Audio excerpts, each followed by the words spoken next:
Film की शुरुआत में कॉनी और क्लिफर्ड की शादी दिखाई जाती है। दोनों बहुत खुश नजर आते हैं। इसके बाद हम कॉनी को उसकी बहन हिल्डा के साथ देखते हैं। कॉनी अपनी शादी की पहली रात को लेकर बेहद उत्साहित होती है। वो हिल्डा से कहती है कि क्लिफर्ड एक बहुत अच्छे इंसान है, काफ़ी अमीर है और वो उन्हें दिल से प्यार करती है। उसी दौरान क्लिफर्ड वहाँ पहुँचता है और कॉनी को एक पार्टी में ले जाता है। दोनों साथ में नाचते हैं और वहाँ मौजूद सभी लोग उनकी जोड़ी की तारीफ करते हैं। रात में क्लिफर्ड कॉनी को चूमने लगता है, लेकिन अचानक रुक जाता है। तभी हमें पता चलता है कि अगले ही दिन क्लिफर्ड को युद्ध के लिए रवाना होना है। इसी बात को लेकर वो अंदर से परेशान है। इसके बावजूद वो कॉनी के करीब आता है। अगले दिन कॉनी भारी मन से क्लिफर्ड को विदा करती है। युद्ध के दौरान भी क्लिफर्ड हर समय कॉनी के बारे में ही सोचता रहता है।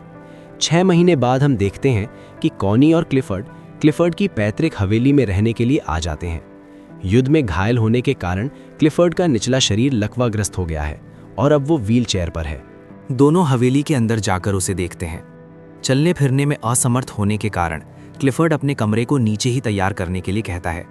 उस रात कॉनी क्लिफर्ड की बहुत अच्छे से देखभाल करती है। क्लिफर्ड उससे माफ़ी मांगता है और कहता है कि वह उसे कभी शारीरिक रूप से संतुष्ट नहीं कर पाएगा। अगले दिन वे घर के लिए नए नौकर रखते हैं, जिनमें ओलिवर नाम का एक आदमी भी शामिल होता है।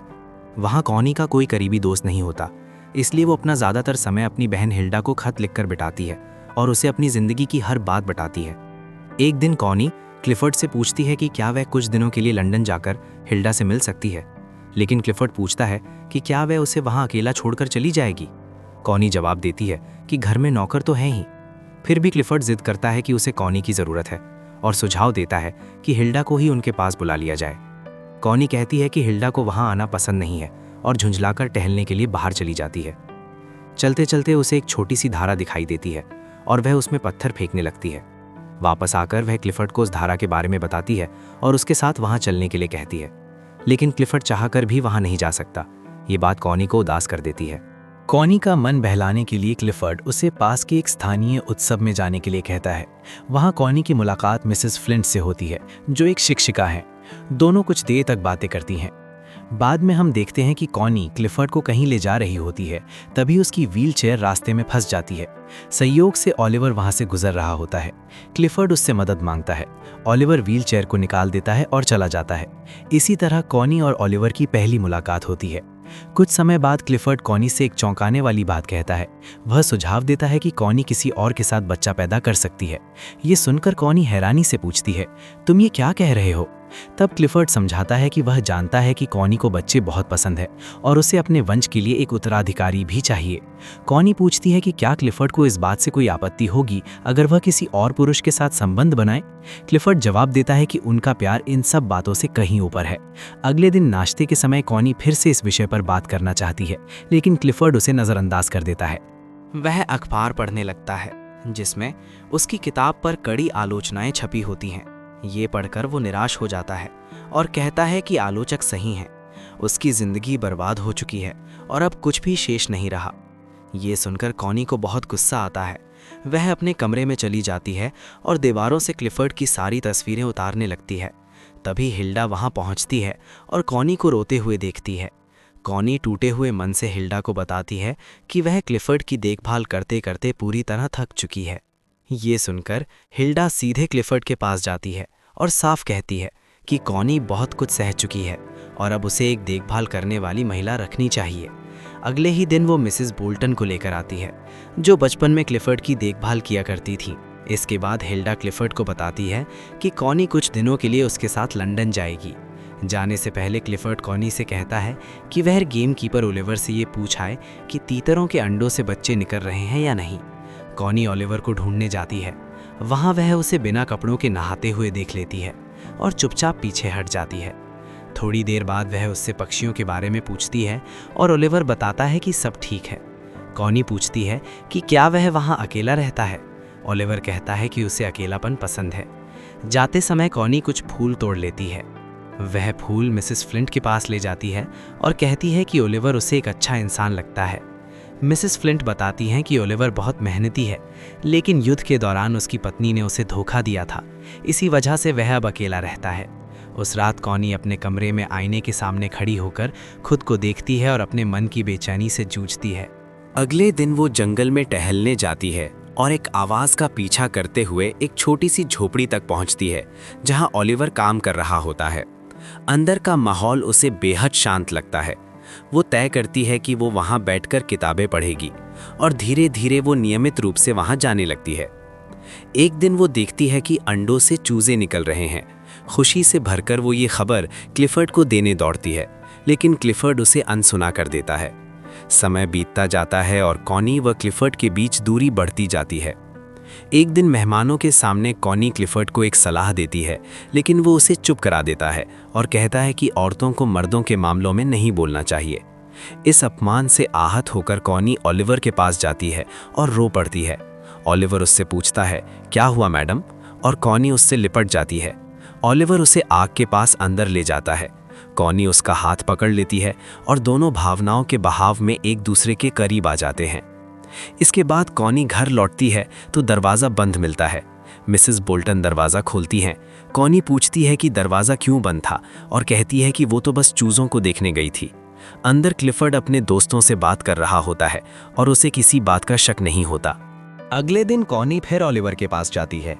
ओलिवर कहता है कि उसे वहां नहीं आना चाहिए, लेकिन कॉनी उसे चूम लेती है और दोनों फिर से एक दूसरे के करीब आ जाते हैं।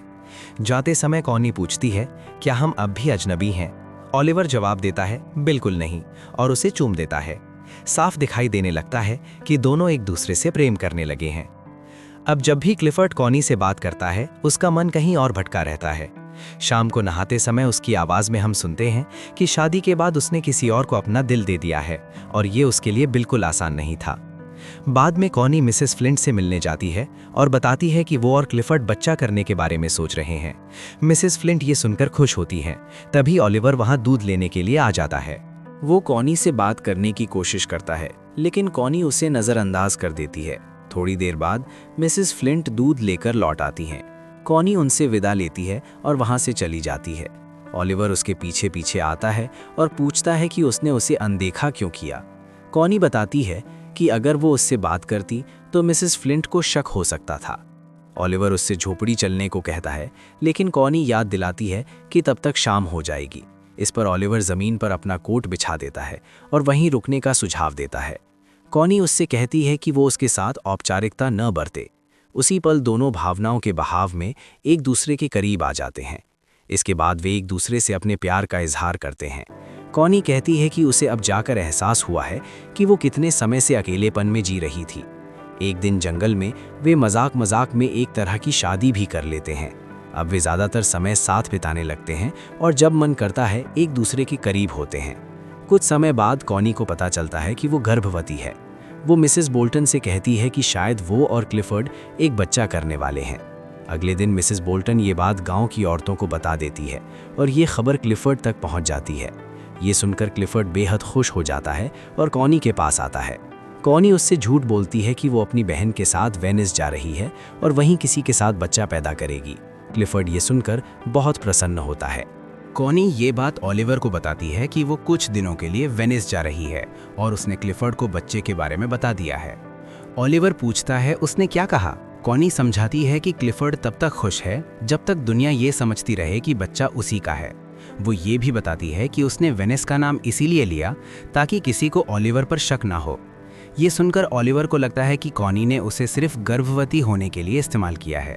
वो बहुत गुस्सा हो जाता है और कॉनी वहाँ से चली जाती है। एक दिन जब कॉनी और क्लिफर्ड बाहर होते हैं तो क्लिफर्ड की नई मोटर वाली व्हीलचेयर खराब हो जाती है। तभी ओलिवर वहां पहुंचता है। झुंझलाहट में क्लिफर्ड उससे बदतमीजी से बात करता है। ओलिवर और कॉनी मिलकर कुर्सी को धक्का देते हैं। कॉनी ओलिवर को चूमने की कोशिश करती है, लेकिन वो गुस्से में वहां से चला जाता है। अगले दिन कॉनी ओलिवर के पास जाती है और उसे यकीन दिलाती है कि वो उसके पास सिर्फ बच्चे के लिए नहीं आई थी, बल्कि वो उससे सच में प्यार करती है। वो कहती है कि उन्हें क्लिफर्ड को ये समझाना होगा कि उसकी योजना कितनी गलत है, तभी वो तलाक देगा और वे दोनों साथ रह पाएंगे। ओलिवर उसकी बात समझ जाता है और उसे गले लगा लेता है। तभी बारिश शुरू हो जाती है। कॉनी बाहर निकलकर बारिश में नाचने लगती है। उसे देखकर ओलिवर भी बाहर आता है और दोनों बारिश में भीगते हुए साथ हो जाते हैं।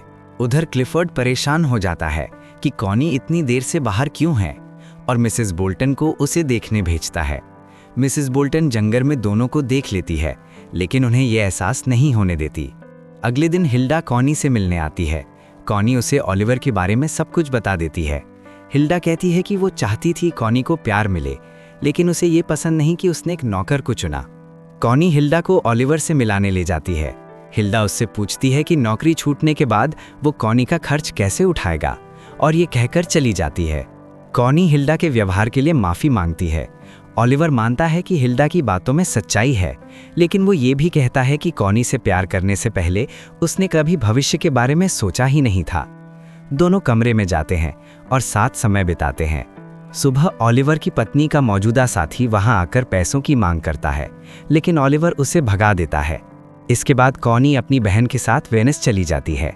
एक दिन ओलिवर की गैर मौजूदगी में वही आदमी झोपड़ी में चोरी करने घुसता है और कॉनी की किताब पा लेता है। वो शराब खाने में जाकर सबको बता देता है कि ओलिवर का कॉनी के साथ अफेयर है। ये अफवाह पूरे गांव में फैल जाती है और क्लिफर्ड तक पहुंच जाती है। मिसेस बोल्टन कॉनी को फोन कर इसकी सूचना देती है। क्लिफर्ड ओलिवर को बुलाकर उसे नौकरी से निकाल देता है। जब ओलिवर जा रहा होता है तभी कॉनी वहां पहुंचती है और उससे कहती है कि वे दोनों साथ भाग चलें। ओलिवर कहता है कि इस समय उसके पास कुछ भी नहीं है, लेकिन वो वादा करता है कि सही समय आने पर वो उसे ढूंढ लेगा, और फिर चला जाता है। कॉनी घर लौटती है, जहां क्लिफर्ड गुस्से में उसका सामना करता है। कॉनी उसे याद दिलाती है कि ये सब उसी के सुझाव से शुरू हुआ था। क्लिफर्ड जवाब देता है कि उसने उसे किसी ढंग के आदमी के साथ रहने को कहा था। कॉनी कहती है कि वो अब भी बच्चे को अपना सकता है, लेकिन क्लिफर्ड मना कर देता है और कहता है कि अब पूरा गांव जान चुका है। कॉनी तलाक मांगती है और उसे आज़ाद करने को कहती है। क्लिफर्ड उसे घर छोड़ने को कह देता है, लेकिन तलाक देने से इनकार कर देता है, ये कहते हुए कि उसने पूरे गांव के सामने उसका अपमान किया है। कॉनी अपनी बहन के साथ वेनिस चली जाती है, लेकिन वहां भी उसका मन हर पल ओलिवर में ही लगा रहता है। गांव में कुछ औरतें कॉनी का मजाक उड़ाती हैं, लेकिन मिसेस बोल्टन उन्हें चुप कराती हैं और कहती हैं कि कॉनी ने प्यार के लिए सब कुछ त्याग दिया। एक दिन हिल्डा को ओलिवर का खत मिलता है और वो कॉनी को दे देती है। खत पढ़कर कॉनी खुशी से भर जाती है और ओलिवर को ढूंढने निकल पड़ती है। वो अब एक फार्म पर काम कर रहा होता है, अच्छी कमाई कर रहा है और उसने एक छोटा सा घर भी बना लिया है। दोनों की दोबारा मुलाकात होती है और वे बेहद खुश हो जाते हैं। यहीं फिल्म का अंत होता है, इस उम्मीद के साथ कि अब वे दोनों हमेशा के लिए साथ खुशहाल जिंदगी जिएंगे। फिल्म पसंद आई हो तो लाइक करें और सब्सक्राइब भी करें।